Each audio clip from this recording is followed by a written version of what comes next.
pag yung mga bagets na yan, they're hungry. They're hungry to be recognized.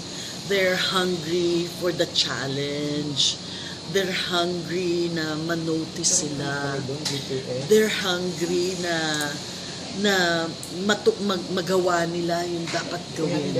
Kasi yan yung time na kailangan nila ng guidance. Yung ganon. That's why I like directing them. That's why, kaya ako nag-i-enjoy. It's like parang ano na rin yan eh. Parang it's my way of parang giving back.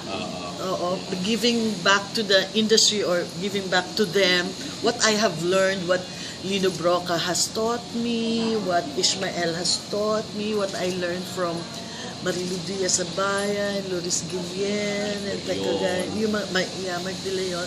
Kasi hindi na nila naabutan yun. Di ba? Yun yung na-miss nila. I'm not saying na hindi magagaling ang director ngayon, but these are our great directors na hindi nila naabutan, na na-miss nila yung the way they direct, the way they hone their actors and actresses, yung ganyan, na-miss nila yan. So whatever bits and pieces that I learned from them, I want to share it with them. Kasi alangan namang itago ko dito. At ako lang yung gumawa. Ako lang yung pwedeng magsabi, hindi, pinagawa nga sa akin yan eh. Yung ganito, ganyan. Parang kwento lang yon. So, share it with them. Kanina nga, before you came, kami sa isang location. So, si Thea yung kinukunan ko. So, sabi ko, okay, Thea, ito yung blocking ganyan.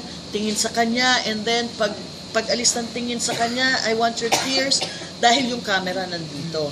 I want the tears to fall on the left. So, ganun yung bata. Sabi ko, hindi, kaya yan. Kasi Lino Brocka yun eh. Di ba? Lino Brocka yun. namin naririnig.